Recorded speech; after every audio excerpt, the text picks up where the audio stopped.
stories with views and comments, likes, feedback, video suggestions. It is all so appreciated. I also cannot believe that there is 2,000 of you supporting the channel. That is crazy to me. When I started this channel a year ago, I never would have expected it to turn out the way it has. I mean, 2,000 might not seem like a lot to you, but picture 2,000 people in a room. Like, that's a lot. So I am incredibly humbled. And I am so thankful for your support. And I appreciate every single one of you so much.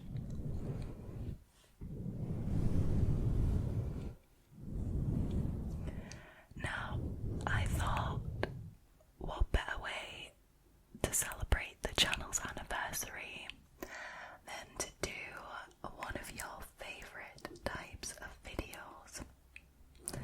So I went on Reddit and I found some really scary, real-life, creepy encounters for you with some really creepy people.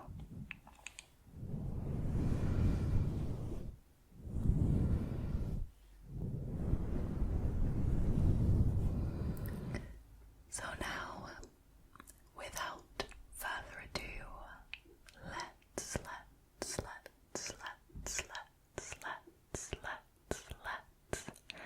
get into the first one, shall we? So, the first story was originally posted by a user called Alitha26. Their story is called The Hotel Guest.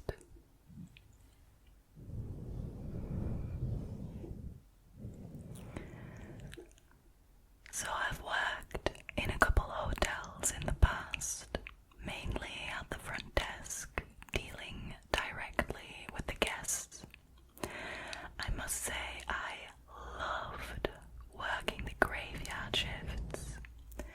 You never know what kind of interesting situations you might encounter. It always seemed fun, especially during the holidays. The day that this happened, we were full. No more check-ins for me, so it was going to be a light night. I always had an accountant and a security guard in the lobby during my shift, but since it was a calm night, the accountant went to find a place to nap after he was done, and I honestly didn't know where the guard was. They thought since there was no more check-ins, I should be fine. Well, that's already kind of an irresponsible way of starting off this story if, your two co-workers just bugger off and leave you alone because nothing's gonna happen because it's a quiet night. When something like that happens, you just know something bad is gonna occur. It's a recipe for disaster, as it were. Alright, let's continue.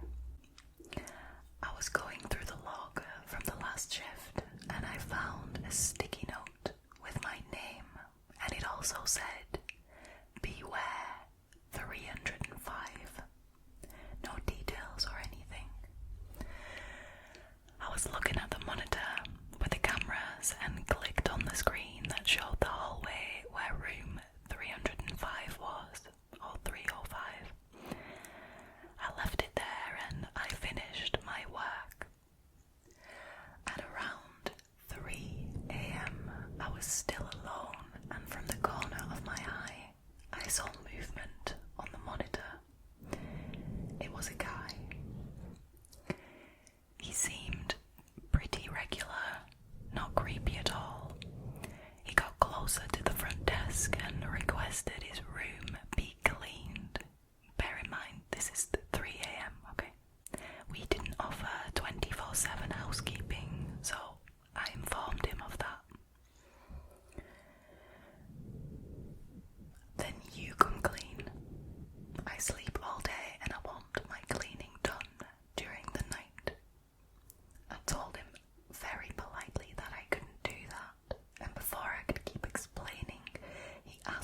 zodiac sign, which I answered a bit confused.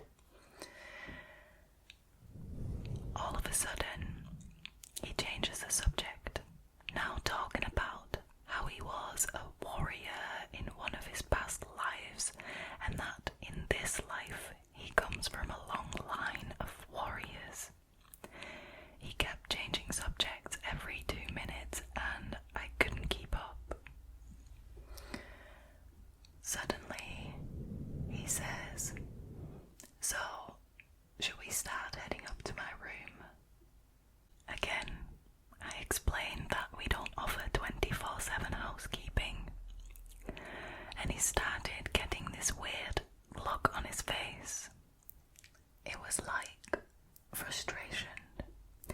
He just turned around and walked back up to his room.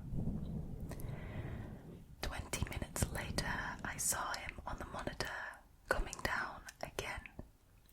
This time, he took the stairs and stopped before turning to the lobby. He was standing there watching me from behind a pillar. I was standing in front of the monitor, so it may have looked like I was just working and not paying attention to him. He then started looking around, almost like checking if there was any other way to get closer without me knowing. I started to get a bit freaked out. It literally looked like he was stalking me. He went up one flight of stairs, then got into the elevator down to the lobby. I imagine he did not know I had access to the cameras. He came closer to the front desk again and requested a tray with water, teas, and milk. I called the kitchen to place the order and let him know it would be taken up to his room. He asked again what time I was going to clean, and I just told him at 7 a.m. when the housekeeping arrives. I started trying to locate the card. At this point, I was getting concerned for my safety. This guy was starting to act a bit erratic. Before he turns to leave, he gave me an expecting look, opening his eyes wide. I have like 20 types of drugs in my system right now. That's why I'm awake and sleep all day. My mind is going 1,000 miles per hour right now.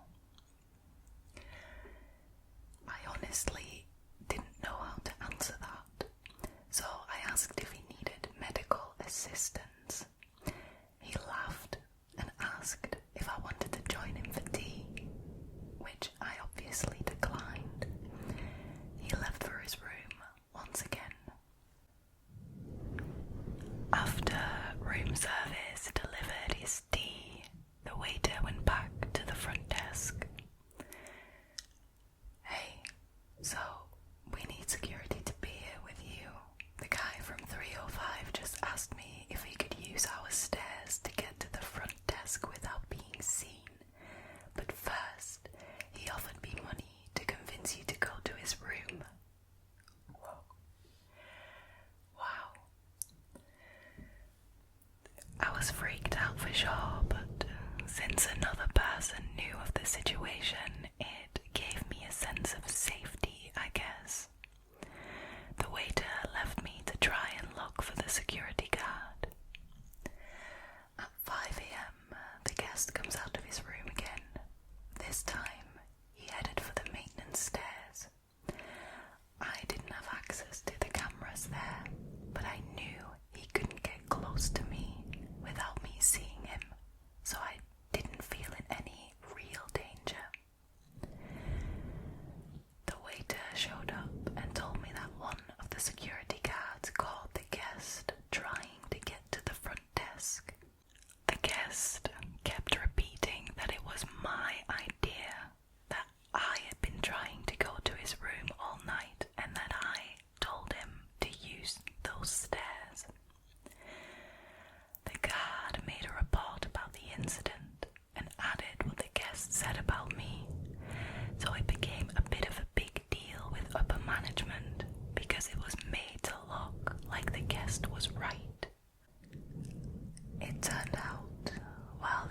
investigating the situation that some of the female staff claimed he had tried to get them to go to his room under any pretext. But since the attempts were really obvious and he seemed completely out of it, they would just go in group or send a male co-worker. We've had creeps in the past, but this guy took the gig. The guard that was supposed to be with me fell asleep in the bathroom. What is this guy doing in the bathroom? That's mental. And he was suspended for that. Well, rightfully so, I mean. The accountant was reprimanded for leaving me alone also. And they were horrible to work with after that because they both claimed that it was my fault. Management tended to always be on the guest side for any type of situation, so no one thought of reporting this guest. They would have fired me for what he said had it not been for the waiter speaking up. Wow.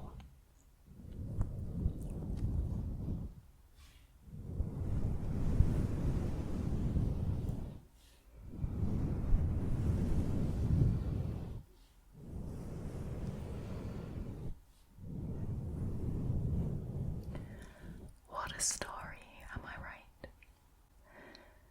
It's also very unprofessional of the guard and the accountant to leave this person alone there to deal with it all. I can't imagine being in the same situation. I would be scared out of my mind, I'm sure.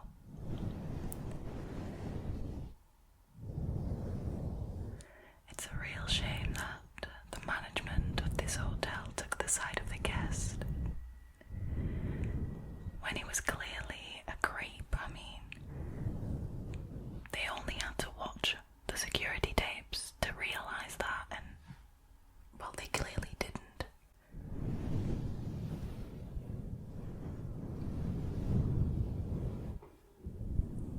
Honestly, there's some really creepy people about. As is proven by this story and the stories to come.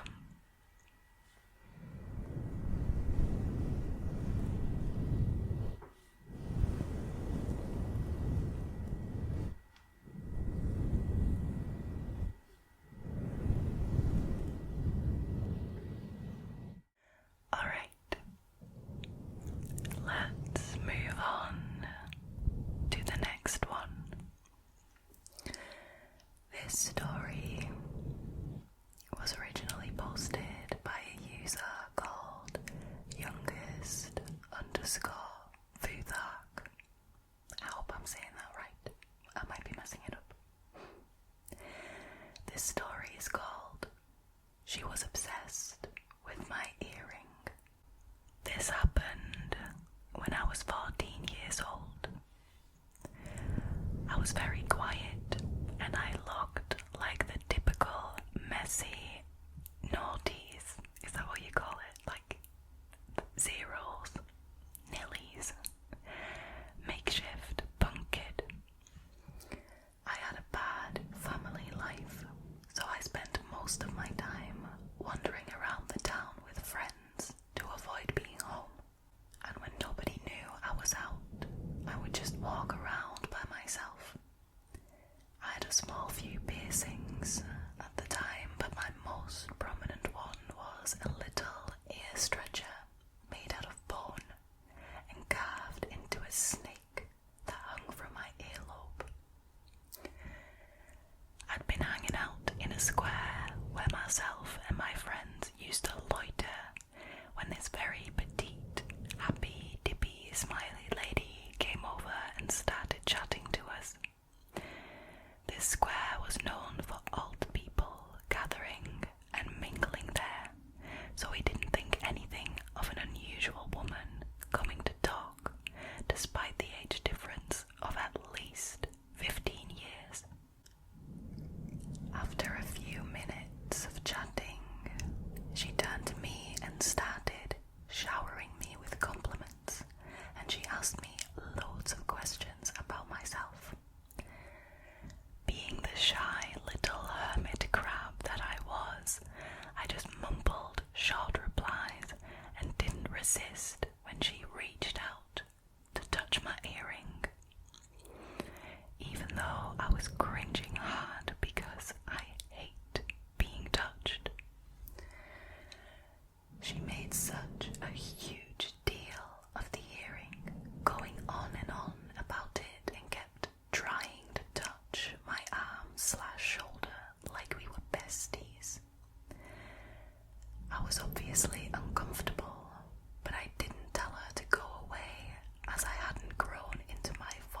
The sun was just about going down as I was walking down a narrow street lined with large glass shop facades. I had mad teen paranoia about my looks, so I could never resist looking at myself in a window, and when I did, I spotted two people trailing along behind me. I glanced around and I saw the same woman from earlier, still smiling at me, but now wearing a big shawl over her head, accompanied by a really big, bearded man in a black hoodie with the hood up, like maybe 20 feet behind me. I kept walking faster, approaching the corner, and I heard her call out, "Hey girl, I like your earring. Hey, wait, I just want to know where you got that earring." I already didn't like her for touching me. She was annoying and I just didn't feel like engaging, so I ignored her, which is a smart choice in my opinion. I rounded the corner and darted into another side street that would have led me to my bus stop. The bus was right there, waiting for its time to take off, so I just hopped on and forgot about it until now. At the time, I didn't think much of it. I didn't really realize how inappropriate it was for a random adult to just try and befriend random underage teenagers, especially since it was a woman, so I felt no real threat from her. I'd assumed that the man was her boyfriend or something. I thought seeing her again was just a coincidence, but thinking on it now, I realized she must have followed us to the bus station, seen me, the quiet one, walk away by myself, and called in backup and followed me. At the time, I wasn't fully aware of all the ugly that happens in the world, and I actually got a shock when I just put two and two together now.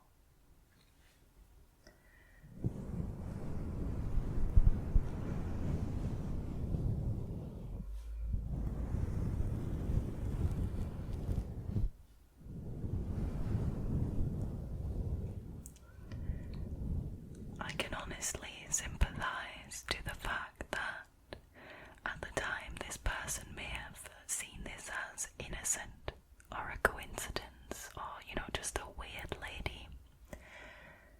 But the fact that they chased her, basically stalked her, that she got backup from a man, a really big man, that they were wearing hoods and shawls and trying to disguise their identity, it's definitely not a sign of anything good.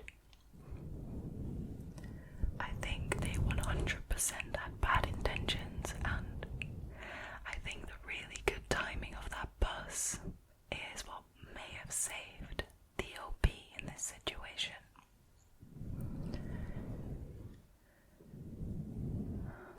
It always saddens me when it's not even safe for a person, for a girl, for a boy, for a teenager, for an adult to walk on the street on their own. Like, it just really saddens me, like, why are there so many bad people about? Anyways, I'm really glad nothing happened to the original poster in this situation. I'm really glad that bus was there.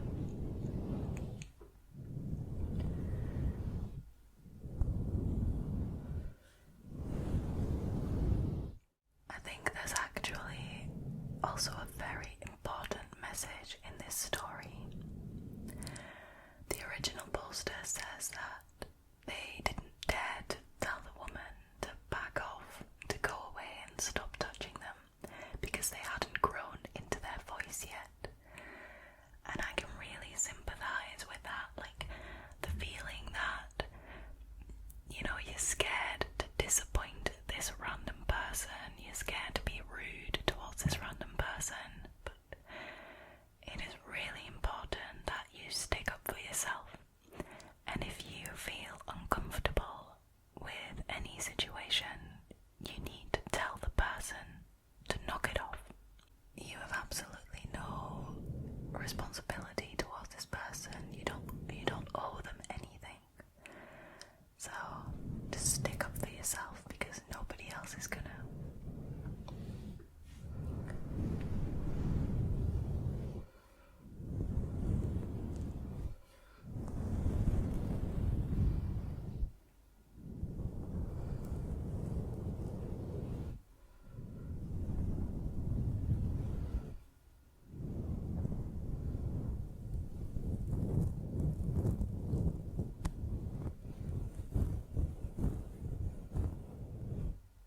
this story is called The Man Hiding Behind the Pram. Now, for all my American friends, a pram is a baby carriage or a stroller. That's kind of important in this story. When I was 15, I lived on a lot of land.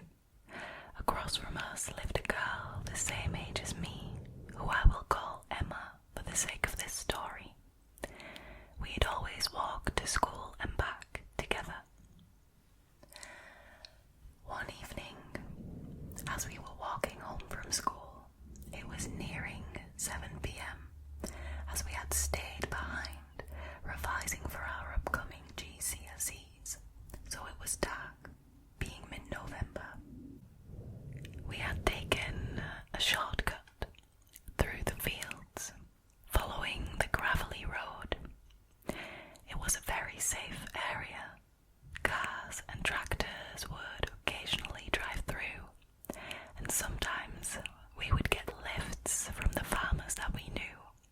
In this area, there were a few street lamps, though they were spaced pretty far away from each other, and you basically couldn't rely on them, so we used our phones as a source of light when we needed it. I remember it being so cold and muddy. There was lots of rain in the days leading up to this, so we had to wear knee-high wellies.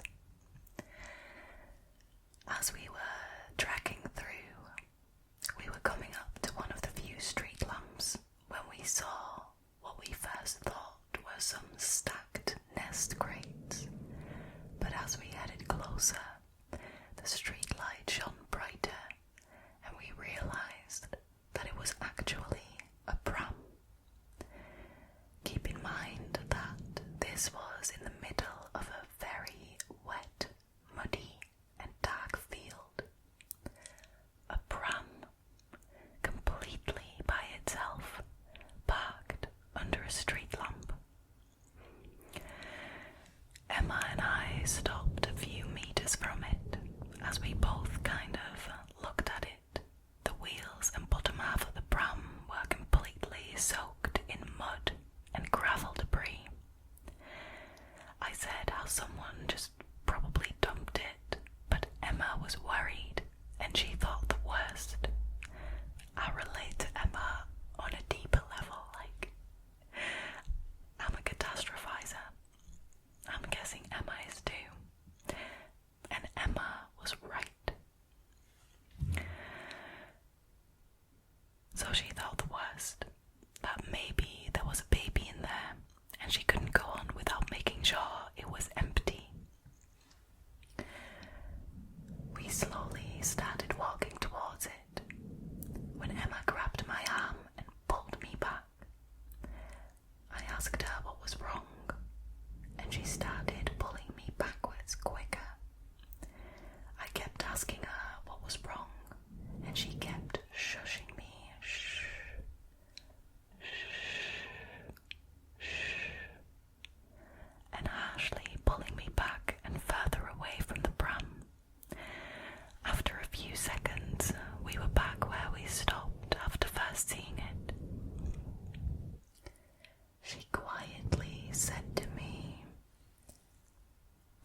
haunting, and I still remember how disgusting it made me feel. I can't explain it. Now honestly, they don't have to explain it. Like, that is disgusting.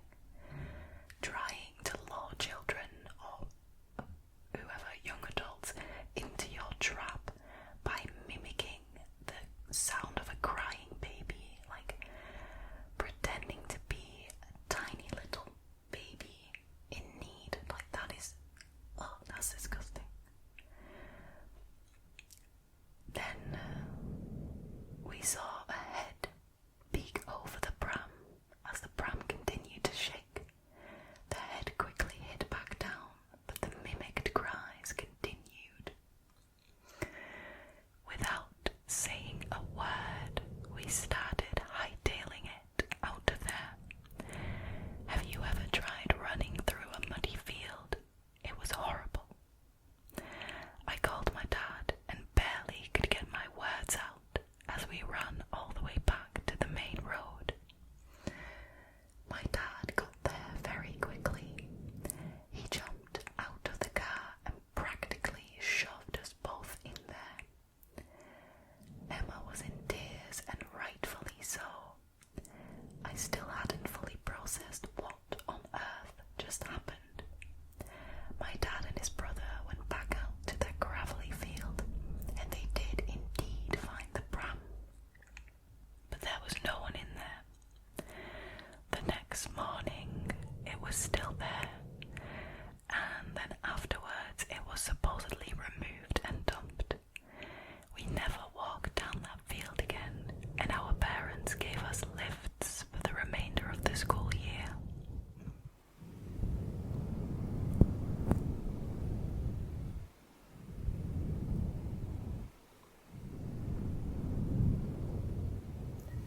Honestly, that story was too creepy not to share with you.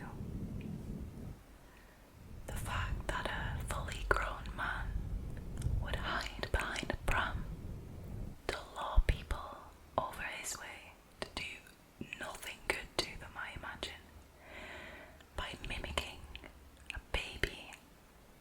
I've said it earlier and I'll say it again, that is completely and utterly disgusting. I am really glad that Emma noticed and that she got them both out of there safely.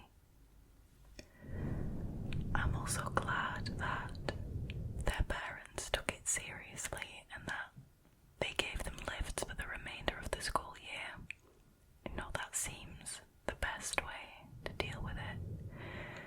I hope that they also went to the police and notified them of the fact that there was a grown man trying to lure children by mimicking a baby and hiding behind a pram. But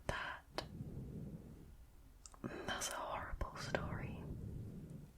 And it is crazy and disgusting and horrible that this even happens in real life. It sounds like something out of a horror film.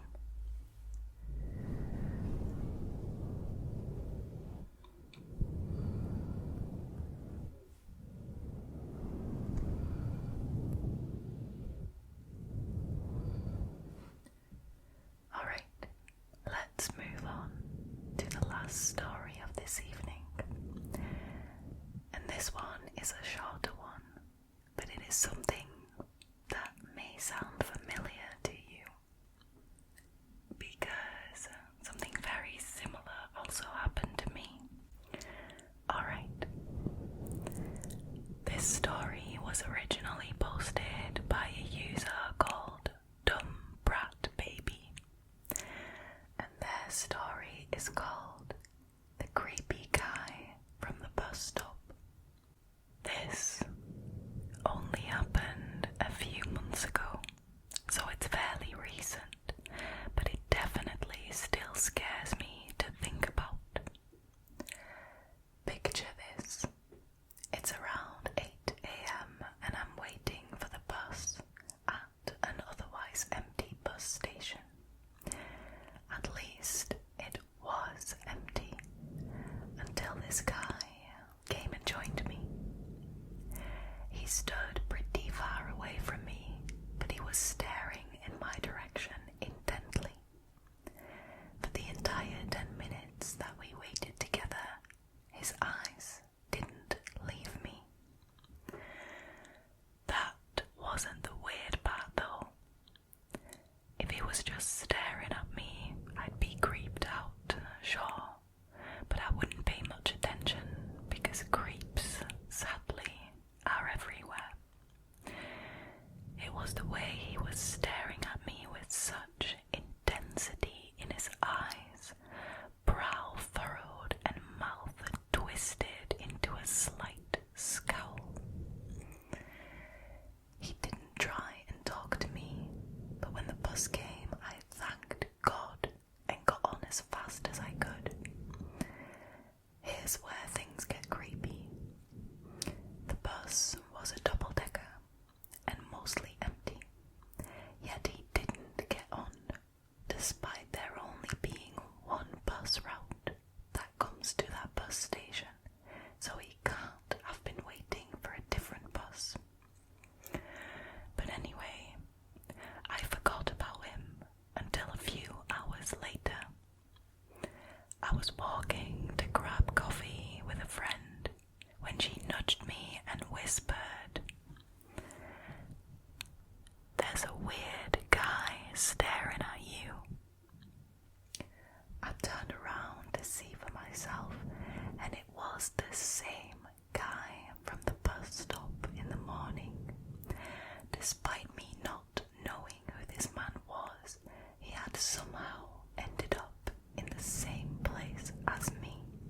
He was standing under a balcony, hands in his pocket and face mostly hidden by a mask. He didn't try anything with us, luckily, but I could feel his eyes following me around in the cafe.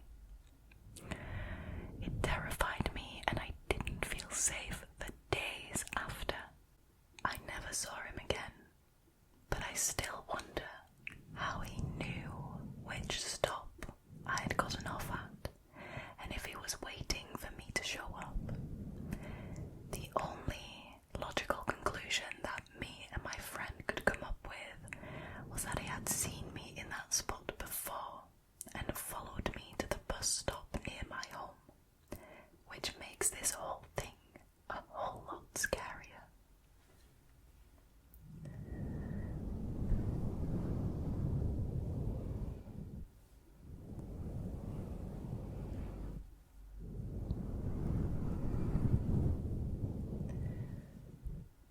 Those of you who have watched my own scary stories maybe recognize this story. Something very similar happened to me where I got followed from the train station where I work all the way to my driveway by this guy that I didn't know.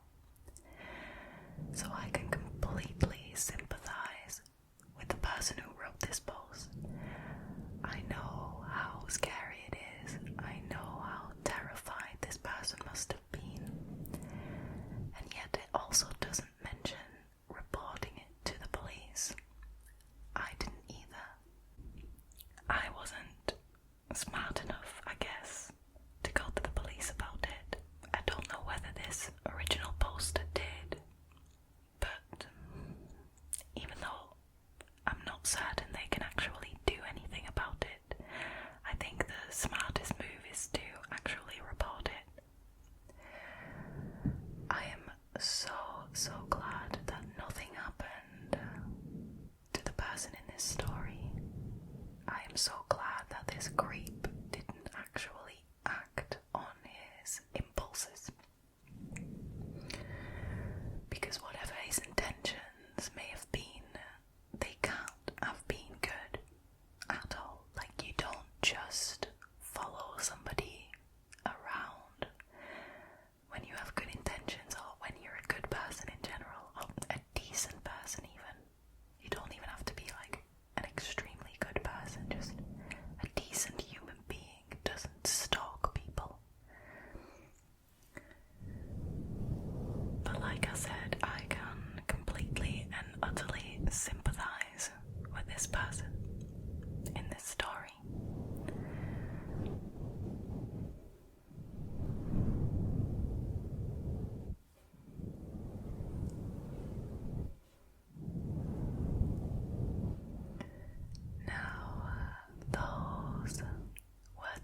stories. I hope you enjoyed this video. Make sure to tell me whether you did or didn't in the comments below. I'm looking forward to seeing you again in the next video. And thank you so much for spending time out of your day to hang out with me. For now though, all there is left for me to do is to